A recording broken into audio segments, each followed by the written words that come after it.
Depression means patient, अगर हम broadly बात करें तो डिप्रेशन वाले पेशेंट के अंदर यूजली आप लोगों ने देखा होगा लो मूड होता है, लो एनर्जी एंड लो इंटरेस्ट।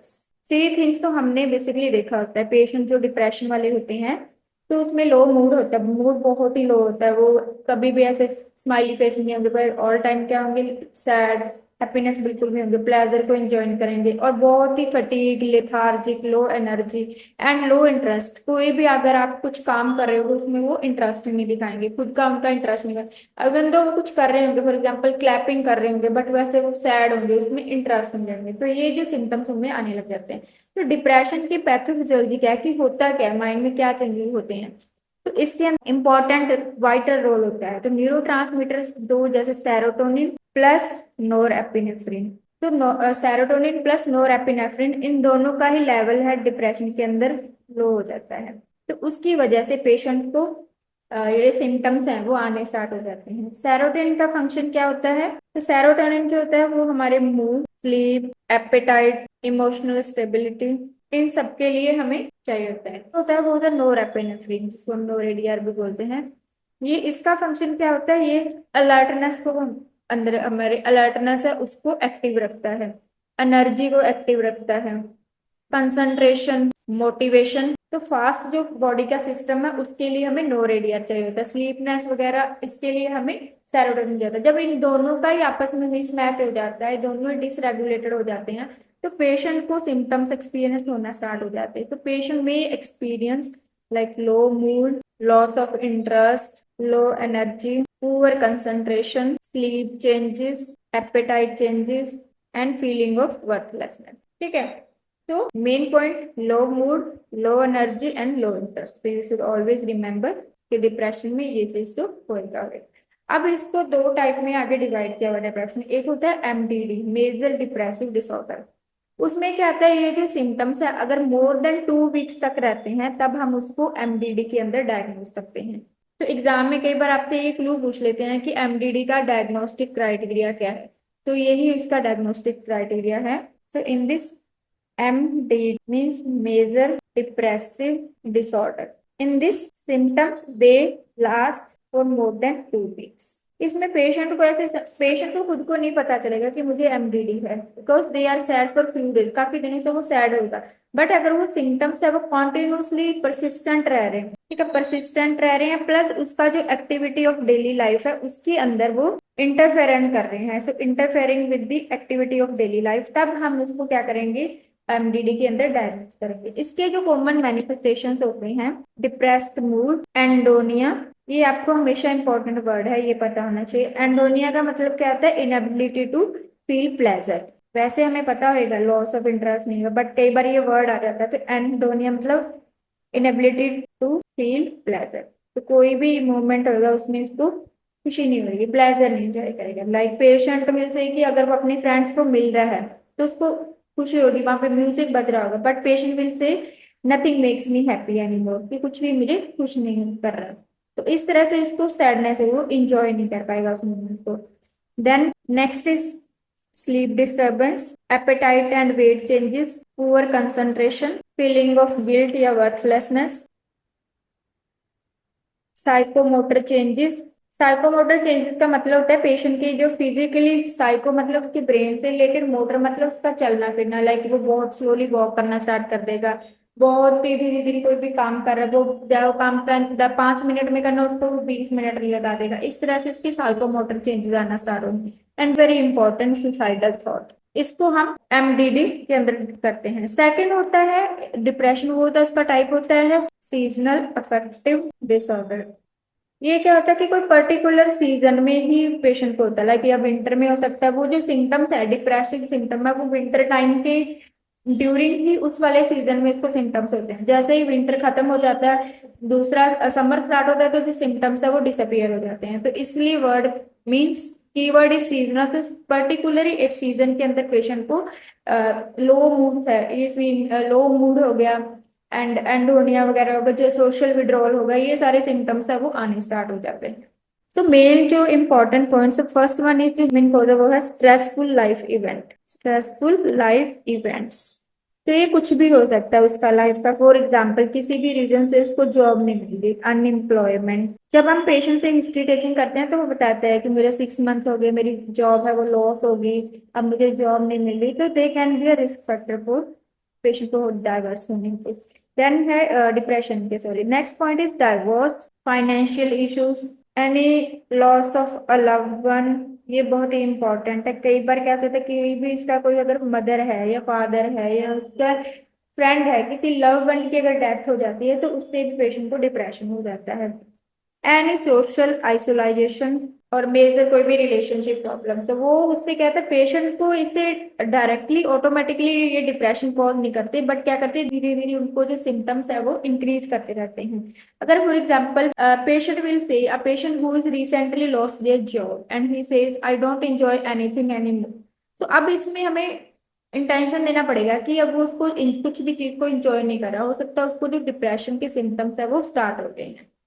ये था हमारा स्ट्रेसफुल। नेक्स्ट पॉइंट है जेनेटिक फैक्टर। जेनेटिक फैक्टर्स का मतलब अगर कोई भी उसकी फैमिली हिस्ट्री है तो फैमिली हिस्ट्री से ऑलरेडी वो भी डिप्रेशन होने का रिस्क है वो इंक्रीज कर देती है। लाइक उसके कोई मदर या फादर को रिसेंटली डिप्रेशन है तो अब उससे भी अगर उससे है तो फर्दर उसका भी एक प्लस पॉइंट हो जाता है कि उसको होने के चांसेस है वो इंक्रीज हो जाते हैं। Then is the medical condition. Medical condition means कुछ ऐसे मेडिकल डायग्नोज होते हैं। फॉर एग्जांपल पेशेंट को हाइपोथायराइडिज्म है, हाइपोथायराइडिज्म वाले पेशेंट होते हैं ना वो भी बहुत ही लो एंड स्लो होते हैं। तो उनके अंदर क्या होता है, कई बार उसकी वजह से भी पेशेंट को आगे डिप्रेशन आना स्टार्ट हो जाता है, क्योंकि उसके सिम्टम्स भी एज सेम लाइक डिप्रेशन जैसे ही होते हैं। फटीग, लो एनर्जी, पूरे कंसंट्रेशन, स्लीप चेंज होना स्टार्ट हो जाता है। तो कभी भी जब डिप्रेशन को हमने डायग्नोज करना है तो अंडरलाइन कॉज का आपको पता होना चाहिए। अब ये भी उसको मेडिकल, जो अंडरलाइन मेडिकल रीजन है उसकी वजह से वो डिप्रेशन हो रहा है। तो ये थे हमारे main risk factor. Then third one है वर्ड असेसमेंट फाइंडिंग। हमने क्या असेसमेंट करनी अगर हमारे पास रिस्क ऐसा पेशेंट आ रहा है तो what we do in assessment. तो पहले जो हमने साइन एंड सिम्टम्स पढ़े थे वो हमें पता होने चाहिए। तो वेरी इंपॉर्टेंट, ये वाले पेशेंट के लिए आप एक जनरल वर्ड में low energy, easy way to remember, low batteries, मतलब उनकी एनर्जी ऑल टाइम ही लो होगी। तो डिप्रेशन वाले पेशेंट जो होते हैं वो फिजिकली इमोशनली बहुत ही ज्यादा ड्रेन्ड होते हैं, मतलब बहुत ही ज्यादा डिप्रेस होते हैं, बहुत ही लो एनर्जी फील करते हैं, बोथ फिजिकल प्लस इमोशनल। ठीक है। सेकंड पॉइंट असेसमेंट में हमें पता चलेगा एंडोनिया पेशेंट को। एंड ये वर्ड आपने सबने याद करना है, ये डेफिनेटली यही एग्जाम में आता होता है। देन लो मूड, पेशेंट बहुत ही सैडनेस होएगा, होपलेसनेस होएगा, क्राइंग में भी, ठीक है, feeling worthlessness, lack of motivation in their, low mood, low energy and fatigue will be there. Patient will say I feel exhausted even I haven't done anything। कुछ भी ना करने पे भी मैं बहुत ज्यादा एग्जॉस्ट हो रहा हूँ, और वो बहुत ही स्लोली मूव करेगा तो उसको कोई भी अपनी एक्टिविटी कंप्लीट करने में बहुत टाइम लगेगा। He feel very difficult to complete any little bit, छोटी मोटी एक्टिविटी उसको भी उसको कंप्लीट करने में बहुत ज्यादा टाइम लगेगा। देन उसका जो कॉग्निशन लेवल है वो भी डिक्रीज हो जाएगा। कुछ भी उसे अगर आप पढ़ने के लिए बोलोगे he not able to concentrate on the thing, memory उसकी पुअर हो जाएगी, डिसीजन मेकिंग उनके अंदर वो भी बहुत वीक हो जाएगा। तो डिक्रीज डिसीजन मेकिंग, बाकी सबने पॉइंट्स तो हमने बाकी लिखे होंगे, ठीक है। अटेंशन उनका बहुत पूरा हो जाएगा, so they have less attention to any. अगर उसको आप कोई पैराग्राफ कुछ रीड करने के लिए दोगे तो एटलीस्ट अगर वो 1 लाइन 1 मिनट में पढ़ रहा है तो वो 10 मिनट लगा देगा उसे 1 लाइन को पढ़ने में। तो यहाँ से आप देख सकते हो कि इसके अंदर का जो कॉग्निशन है, कंसंट्रेशन है, वो भी बहुत कम हो गया है। बट वेरी इंपॉर्टेंट, जो अडोलोसेंट्स होते हैं ना, अडोलोसेंट के अंदर सिम्टम थोड़े से डिफरेंट होते हैं। वो अडल्ट होते हैं वो सैड भी हो सकते हैं या फिर वो हाइपर एक्टिव भी हो सकते हैं। तो ये इंपॉर्टेंट पॉइंट हमेशा आपने याद रखना है, क्योंकि कई बार हमें ऐसा लगता है कि डिप्रेशन का मीन्स ऑल टाइम सैडनेस ही है। बट जो अडोलोसेंट्स होते हैं, अडोलोसेंट में थोड़ा सा ये डिफरेंट हो जाता है। अडोलोसेंट वाले पेशेंट जो होते हैं वो कभी सैड तो होते ही होते हैं, बट कई बार उनके अंदर हाइपर एक्टिविटी भी हो जाती है, स्लीप या स्लीप भी ना होके बहुत ज्यादा हाइपर स्लीपिंग होता है, हाइपर सोमिया हो जाता है, मतलब एक्सेसिव वो स्लीपिंग करना स्टार्ट हो जाते हैं। तो this is the important clue adolescent के अंदर। सो अडोलोसेंट्स में look different. So this is very important. You should always remember for NCLEX. So adolescent with the depression may appear angry, irritable, agitated, argumentative, बहुत ही ज्यादा argument करेंगे, argumentative, and socially withdrawal, उनके अंदर social withdrawal देखा जाएगा कि अपने किसी भी फ्रेंड से बात नहीं करेंगे, बाहर मिलेंगे नहीं किसी से। तो अगर एग्जाम में आपको ये लिखा हुआ है कि ओनली डिप्रेशन का मीन्स क्राइम या सैडनेस नहीं है, अगर adolescent type means agitation, irritability, ये भी इसका साइन एंड सिम्टम्स हो सकता है। तो आपने एज जरूर देखनी है। देन नेक्स्ट पॉइंट था जब हम डिस्कस कर रहे थे, उसके अंदर है change in the appetite and weight. ठीक है, अब इन वाले पेशेंट के अंदर दोनों ही हो सकता है, वेट इंक्रीज भी हो सकता है, एपेटाइट कम भी हो सकती है, वेट कम भी हो सकता है। ठीक है, वेट एपेटाइट ज्यादा भी हो सकती है और वेट गेन भी हो सकता है। तो दोनों पॉइंट ही आपको, तो मतलब depression can effect eating in either direction, तो किसी में भी कर सकता है, अप भी कर सकता है, डाउन भी कर सकता है। सेम इज फॉर स्लीप, तो स्लीप के लिए भी सेम है, स्लीप के लिए भी स्लीप ज्यादा भी कर सकता है, कम भी कर सकता है। अगर बहुत कम हो रही है, बहुत, उसके लिए हम बोलते हैं इंसोमिया। अगर बहुत ज्यादा एक्सेसिव स्लीपनेस हो उसके लिए बोलते हैं हम हाइपरसोम। ठीक है, तो sleep can go up and down.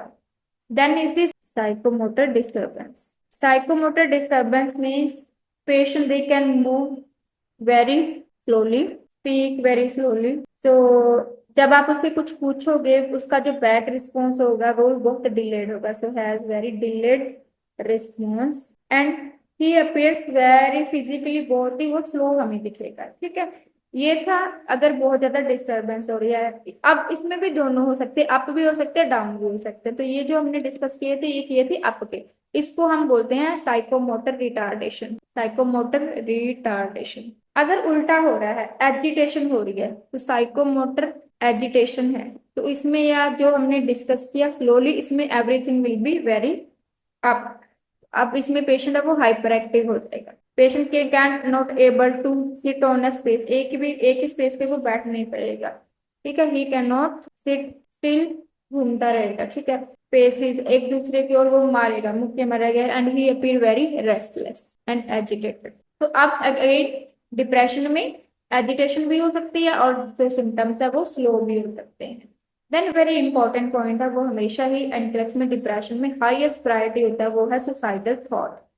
तो जब भी हमें कोई पेशेंट कुछ कहता है कि अगर बहुत डिप्रेस्ड पेशेंट है, अगर उसने कहा कि एवरीवन लाइक कुछ भी मेरे लिए बचा नहीं है, so everything is gone now, there is no motive to live again life, तो उस तरह आपको एक क्लू देगा। आपको हमेशा समझना है कि पेशेंट कहीं सुसाइड की तरफ तो नहीं जा रहा, क्योंकि उसका जो सेफ्टी है, एनक्लेक्स में एयरवे प्लस सेफ्टी सबसे पहले इंपॉर्टेंट पॉइंट होता है। जितना एयरवे इंपॉर्टेंट है उतना ही पेशेंट का सेफ्टी इंपॉर्टेंट है।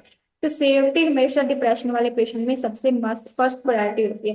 तो कभी भी जब भी हमने पेशेंट, इन वाले पेशेंट से बात करनी, असेसमेंट करनी है, तो उनको जब अगर सुसाइडल थॉट आ रहे हो तो इसको हमने क्लियर कट पूछना होता है कि आपको कोई अभी सुसाइडल थॉट तो नहीं, आप अपने प्लानिंग तो नहीं कर रहे किसी को मारने की। तो इस तरह के क्वेश्चन हमने इनसे डायरेक्ट पूछने होते हैं। तो next point is the suicidal thoughts, this is very important. So if patient is saying, if a depressed patient says everyone would be better off without me, कि वो मेरे बिना सारे ठीक हैं, इस टाइम हमें उसको इग्नोर नहीं करना। So never ignore them, we have to always assess because there is increase risk of suicide. ये इंपॉर्टेंट पॉइंट है। अब इस टाइम हमारी नर्सिंग एंड इंटरवेंशन क्या होगी?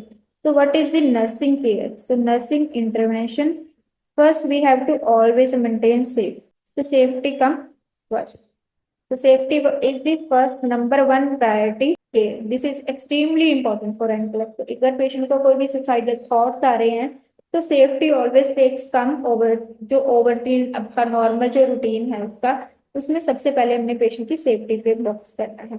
अब हम सुसाइडल के वार्निंग साइन है उनको कैसे मॉनिटर कर सकते हैं? How we can monitor suicide warning sign? अगर पेशेंट के मूड के अंदर कोई भी आपको सडन चेंज लग रहा है, so if you feel sudden change in mood और एनर्जी, मीन्स पेशेंट बहुत ही ज्यादा सैड, एकदम से बहुत ही डिप्रेस था, ठीक है, होपलेस था, क्राइंग था, बहुत ही किसी से बात नहीं करता, और सडन आपने देखा कि पेशेंट विल से I feel so much better, और एकदम से बहुत ही जल्दी जल्दी अपना काम करना स्टार्ट कर दिया, तो आप देख सकते हो कि इसके अंदर सडन कुछ एनर्जी में चेंज हो रहा है।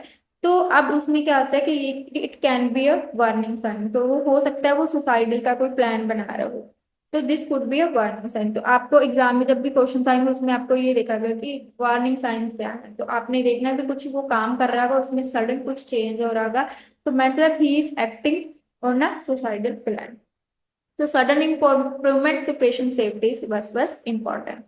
देन कुछ कुछ पेशेंट ऐसे हैं जो स्टेटमेंट ही ऐसे बोल रहे होंगे जैसे आपको भी क्लू मिल जाएगा कि पेशेंट है आगे प्लान कर रहा है। So patient will say like, अभी हमने डिस्कस किया था जैसे everyone would be better without of me, I won't have to deal with any more, कि मैं अब इससे कुछ भी, उसको कोई डिजीज कंडीशन कुछ होगा कि उससे बोल सकता है कि I won't have to deal with any more, ठीक है, I don't worry about tomorrow.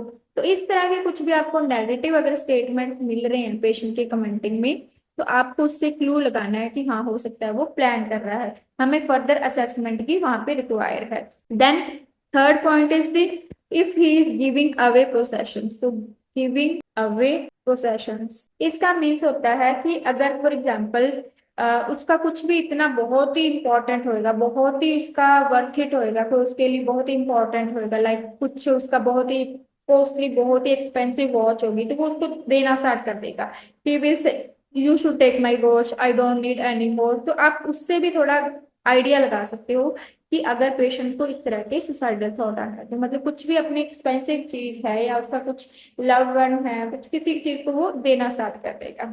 Then जब भी हमने, ये हमारे लिए इंपॉर्टेंट होगा, तो अब हमने पहले पेशेंट की असेसमेंट की, हमने आइडियल उसे लगाया कि then we have to put in final affair in order, कि हमने अगर उसके बाद क्या करते हैं पेशेंट कई बार अपने आप से एक विल लिखना स्टार्ट कर देता है, कुछ वो फाइनल ऑर्डर बनाना स्टार्ट कर देते हैं, putting final affairs in order लिखना स्टार्ट कर देगा।